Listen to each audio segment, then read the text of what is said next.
For 30 years, Johny Carson was America's late-night king, the man who could make even the toughest celebrity melt into laughter. But behind that famous smile, Carson kept a dark secret. He despised some of the very stars who sat on his couch, and in private he called them cruel, abusive, and in some cases, downright evil. To the public, these were glamorous icons, legends who seemed larger than life. But Carson saw what no one else did. The screaming fits backstage, the insults hurled at young assistants, the drunken tirades, and even behavior so disturbing he nearly called the police. On TV, they looked flawless. Off camera, they revealed sides so toxic that Carson quietly blacklisted them for good. These weren't just difficult personalities, they were predators, manipulators, and bullies protected by Hollywood's golden age. And tonight we're exposing 8 of those names, starting with the legendary singer who turned Carson's stage into a battlefield, Frank Sinatra, the bully with a song. On television, Frank Sinatra looked like the ultimate guest. He'd stroll onto Johnny's stage with that effortless charm, crack a joke, maybe sing a line or two, and the audience would eat it up. But what viewers never saw was the tension that filled the studio the moment Sinatra arrived. He didn't walk in alone. He brought an entourage of men who looked less like showbiz professionals and more like guys you'd never want to meet in a dark alley. They would spread through the studio, glaring at the crew, creating an atmosphere one cameraman later described as like being under surveillance. And then came Sinatra himself. Carson respected his talent, but he hated the way Sinatra treated people he thought were beneath him. One night in the early 70s, a floor manager gave Frank the standard 3-minute warning before his segment.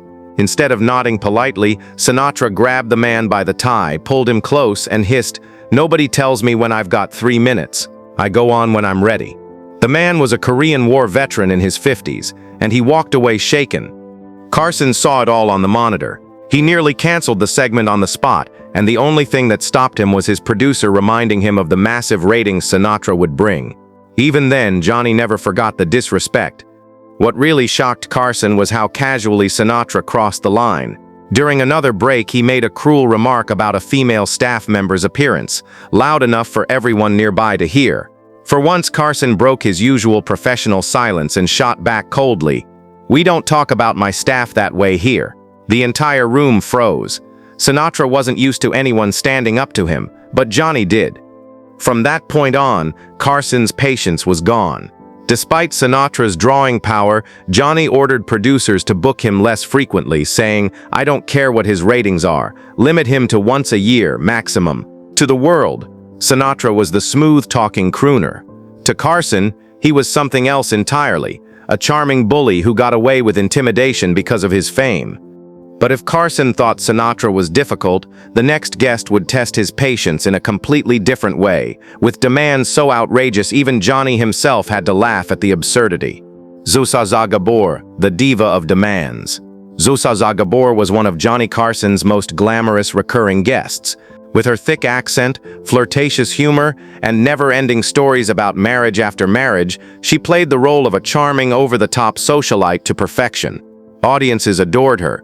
But the Tonight Show crew? They dreaded her appearances. Before Zozo even set foot in the studio, her list of demands would arrive, and it read like a parody of celebrity ego. Her dressing room had to be exactly 74 degrees. Fresh orchids, never carnations, Perrier water chilled with exactly 3 ice cubes, and unbelievably, no female guests under 40 were allowed on the same episode. If any detail wasn't perfect, she wouldn't budge. More than once, the entire taping schedule was thrown into chaos because Zaza refused to leave her dressing room. One of the most infamous incidents happened when she discovered the makeup department didn't stock her favorite brand of foundation. She exploded in fury, demanding someone be sent to Beverly Hills immediately to buy it. The staff was stunned until Johnny himself had to intervene. He picked up the phone and told her, "Zaza, honey, you already look beautiful. Let's save the cosmetics emergency for another day." Carson could handle big personalities, but what made Zaza unbearable was how her antics disrupted everyone else. Other guests were forced to wait, crew members worked overtime, and production ground to a halt, all because of one woman's demands. After one especially chaotic night, Johnny muttered to his producer, "I'd rather interview a cat. At least the cat wouldn't need 3 assistants and special lighting." Still, despite the frustration, Carson kept inviting her back because once the cameras rolled, she delivered. And that was Zaza's greatest power, turning her backstage diva behavior into on-stage entertainment gold. But if Zaza's drained Carson's patience with ridiculous demands, his next nightmare guest was even more troubling. This wasn't about flowers or temperature settings, it was about behavior so inappropriate, Carson had to step in personally to protect his staff. Mickey Rooney, the troubling child star. Mickey Rooney was once Hollywood's golden boy. In the late 1930s and early 40s, he was the #1 box office star in the world, a living connection to the industry's so-called golden age. By the time he appeared on The Tonight Show in the 1970s, viewers expected nostalgia and charm. But behind the scenes, Carson and his crew got something very different. Rooney had a reputation that made staff members groan the second his name hit the call sheet. His energy wasn't the fun, lively kind. It was chaotic, unpredictable, and often inappropriate. Carson himself once told a producer, he thinks being short gives him license to be a pervert. It wasn't just a joke. Female production assistants dreaded working with him. More than one remembered how he would grab their hands when they delivered water, holding on too long, pulling them closer, and asking questions like, "Are you married, sweetheart?" One young assistant ran out of his dressing room in tears after he refused to let go of her wrist. And then came the drinking. Multiple crew members said Rooney arrived on set visibly intoxicated, slurring his words and forgetting where he was mid-sentence. During one 1977 taping, he started telling a story about Judy Garland that spiraled into something so inappropriate Carson had to cut him off live and pivot to another topic. When the cameras went dark, Johnny leaned over to his producer and asked, "Is he drunk, or is this just who he is now?" The lowest moment came when Rooney made repeated suggestive remarks toward a young actress appearing on the same show. Carson was so embarrassed, he personally apologized to her after the taping, promising, "That's not how professionals act on my show. It won't happen again." From then on, Rooney's appearances were rare, and when he did show up, Carson insisted on pre-taping so his behavior could be edited out. For Carson, Mickey Rooney was more than just a difficult guest. He was a symbol of Hollywood's ugly habit of protecting stars whose behavior crossed every line of decency. But while Rooney made staff uncomfortable with his wandering hands, Carson's next guest was a different kind of problem entirely. She wasn't drunk. She wasn't handsy. She was unpredictable. A powder keg who could turn a light-hearted comedy show into a political battlefield at the drop of a hat. Shelley Winters, the powder keg. Shelley Winters was a two-time Oscar winner, a Hollywood veteran with decades of legendary roles under her belt. On paper, she should have been a dream guest, funny, experienced, full of stories from the golden age of film. But Carson quickly learned that Shelley didn't talk, she detonated. Unlike most guests, who kept things lighthearted, Winters often turned The Tonight Show into her personal battlefield. A simple question about her latest film could suddenly explode into a 5-minute tirade about politics, government corruption, or some deeply personal revelation that left Carson visibly squirming in his chair. One director who worked on the show later said, "With Shelley, it was like trying to steer a tornado. Once she got going, Johnny just had to wait for the storm to pass." The unpredictability didn't stop at her words. Winters was known for sudden outbursts and physical displays that terrified staff. Before her appearances, crew members would quietly remove any fragile items from the set just in case. She had a reputation for throwing things, and no one wanted to risk being in the crossfire. Her volatility wasn't always malicious. She cared deeply about social issues and saw every platform as a chance to speak her mind, even if it wasn't the right time or place. But that didn't make Carson's job any easier. He thrived on flow and timing, and Winters would derail a segment in seconds. After one especially fiery rant against the Vietnam War, Johnny sighed backstage and told a producer, "I may not want a vacation with her, but at least she means every word." Winters was passionate, fearless, and unapologetically authentic, but for Carson, she was also exhausting, a guest who could turn late-night comedy into a courtroom drama at any moment. Still, authenticity was one thing, cruelty was another. Winters might have been unpredictable, but Carson's next guest chilled him to his core. She didn't need a temper to leave scars. And this is only halfway down Carson's blacklist. If you think this is shocking, the next names will make your jaw drop. Subscribe right now so you don't miss the rest of this series. Joan Crawford, the Ice Queen. Joan Crawford was Hollywood royalty. With her flawless posture, glamorous gowns, and polished smile, she embodied the very idea of old Hollywood elegance. When she sat across from Johny Carson in 1970, viewers saw a gracious, charming legend. But Carson saw something else. A woman so cold and calculating that he later called her one of the most unsettling guests he ever hosted. Even before she arrived, Crawford's demands sent waves of frustration through the studio. She sent over a 4-page memo detailing how the lighting should hit her face, the angle of her chair, the height of Carson's desk, and even the exact temperature of the studio, precisely 67 degrees, not 66, not 68. She showed up 3 hours early with her own team of makeup artists, snubbing The Tonight Show's award-winning staff. To Carson, it was less about preparation and more about control. But the real darkness appeared when the cameras weren't rolling. Crew members remembered how Crawford treated people depending on their rank. To Johny, she was deferential, almost regal in her politeness.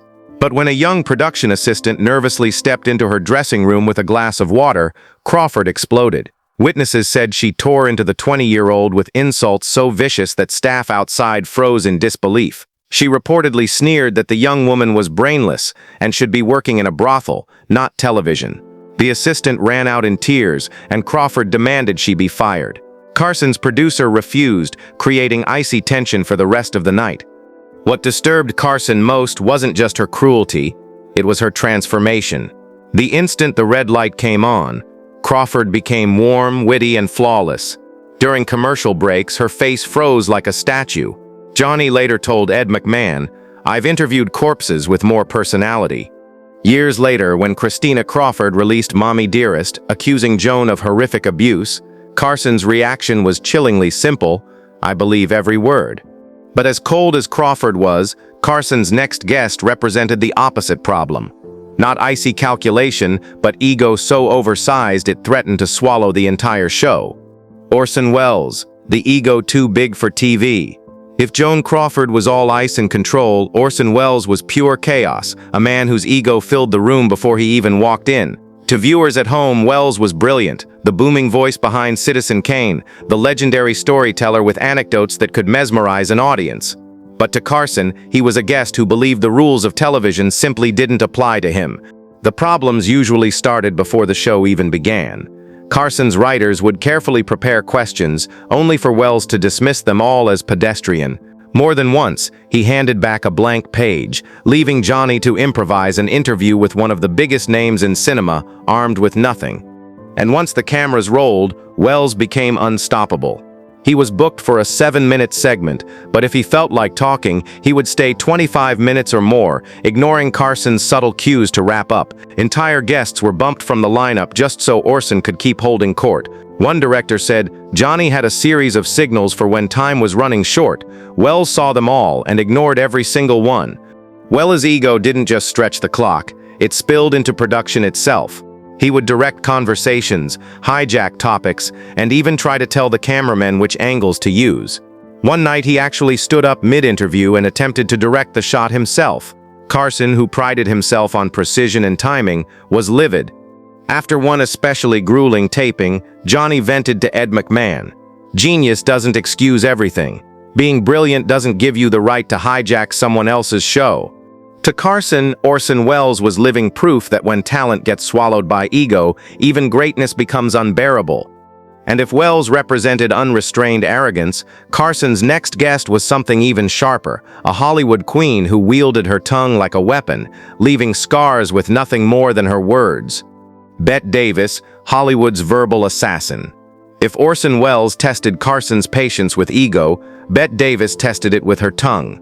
On screen, Davis was the sharp, commanding queen of Hollywood classics, elegant, witty, and fiercely intelligent. But off-camera, she became what Carson once called a one-woman courtroom. The first problem was how she treated her fellow guests. Davis had little patience for sharing the spotlight. If another celebrity started telling a story that got laughs, she would visibly bristle, interrupt, or even turn her back to them. One talent coordinator recalled, "She wasn't just competing for attention, she wanted to dominate every moment." Behind the scenes, the behavior grew even harsher. Davis demanded whiskey in her dressing room before every appearance, and it wasn't just for sipping. Staff members remembered slurred comments and cutting remarks that pushed the limits, even by 1970s standards. Makeup artists dreaded working with her. One remembered Davis refusing their services and sneering, "Get me someone whose hands don't shake like they're coming off a 3-day drunk." The breaking point for Carson came when Davis berated a young cue card holder for being too slow during rehearsal. Johny rarely got involved in backstage disputes, but this time he stepped in. He quietly told her, "Miss Davis, on this show we speak to everyone with respect, or we don't speak at all." Crew members said she was stunned, not used to anyone challenging her, but she backed down. Carson admired her talent, but he couldn't stand the way she treated people. After her final appearance in the early 80s, Johny told his producer, "That's the last time. Life's too short to be flogged by Bette Davis, no matter how many Oscars she has." Still, Davis's cruelty was confined to words. Carson's final guest on his secret blacklist pushed things much further, crossing lines so boldly that Johny used a word he almost never applied to anyone: hateful. Jerry Lewis, the one Carson hated the most. Jerry Lewis was an American icon. He was a groundbreaking comedian, a successful actor and director, and the face of one of television's most famous charity telethons. To the public, he was zany, lovable, and larger than life.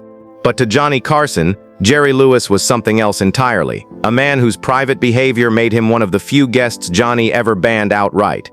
Unlike some difficult celebrities who saved their bad behavior for underlings, Lewis spread his cruelty everywhere, even toward Carson himself. During one infamous appearance, he repeatedly interrupted Johnny's questions, talked over other guests, and at one point reached over and adjusted Carson's tie without permission. For most people, it was a silly gesture. For Carson, who hated being touched uninvited, it was pure disrespect.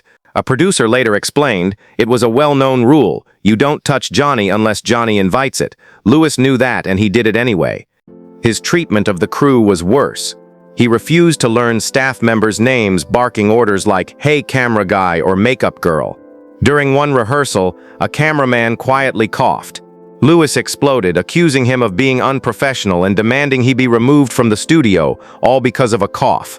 A floor manager who was there said, "Jerry screamed at a man for breathing too loudly." Breathing. The guy had allergies. For Carson, the hypocrisy was unbearable. Here was a man who wept on television during telethons about helping children, yet behind the scenes treated ordinary people like dirt. After Lewis's final appearance in the early 80s, Johny gave his executive producer a simple order: never again. Years later, when asked about Lewis at a private dinner, Carson's response was ice cold. In a town full of phonies, he stands out as truly hateful, and that takes some doing. And that word, hateful, was the heart of Carson's blacklist. Because for him, the problem was never fame, ego, or even volatility. It was cruelty. For Johny Carson, being difficult wasn't a deal breaker. He could handle egos, quirks, even the occasional outburst. What he couldn't stand, and what landed these stars on his private blacklist, was cruelty. Whether it was Sinatra's bullying, Crawford's icy abuse, or Jerry Lewis's outright contempt, Carson never forgot the way people treated those with less power. Behind the laughter and glamour of Hollywood's golden age, Johny saw the truth. Some of its biggest legends were hiding dark, disturbing sides the public never saw. And that truth shaped The Tonight Show in ways no audience could imagine. Because if the camera adds 10 pounds, as Carson used to joke, it also adds something else, a layer of fiction. And Johny Carson was one of the few who could see straight through it.